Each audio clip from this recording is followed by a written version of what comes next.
Why did I donate to the Signal and Cyber Museum Society? How could I not? Although I never served in the U.S. Army Signal Corps in more than 20 years of military service, the Signal Corps pioneered everything that I eventually found myself doing in different branches of the military. Starting with my very first enlistment in the Air Force, when I found photographs at the National Archives to help the Signal Corps with its 150th birthday back in 2010, I found pictures of the Wright brothers, Glenn Martin and Glenn Curtiss, making aircraft and teaching the first Army pilots how to fly. And then I knew that what I was taught as a child was true, that the Signal Corps really did start today's U.S. Air Force. Now my career fields were copying Morse code, analyzing signals, translating foreign languages into English, and all this cryptologic work helped me appreciate the cryptologic advances made by the Signal Corps during the Civil War. I could relate to this cipher disk that I have in my pocket because of the training I received at multiple tech schools in the Army and in the Air Force. Intelligence and Security Command was one of the organizations I served, which was rooted in the old Army Security Agency from the Vietnam War, and ASA was deeply rooted in the Signal Corps. In fact, it broke away after World War II. My career problems began at the end of the Cold War. Nobody needed a Russian language translator who could analyze signals that not many people were using anymore, or copying Morse code.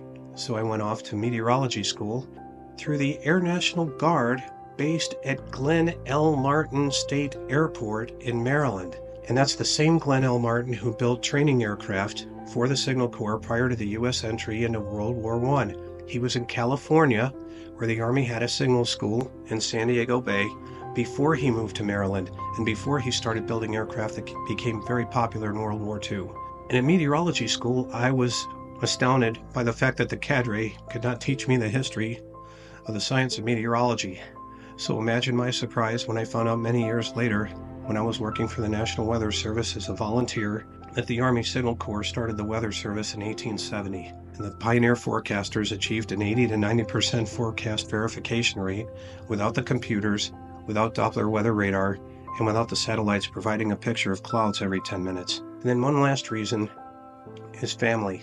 A branch of my family was friends around the time of World War I with General Adolphus Washington Greeley, who took a group of Army officers up to the North Pole to research what we would call today polar outbreaks and severe winter weather.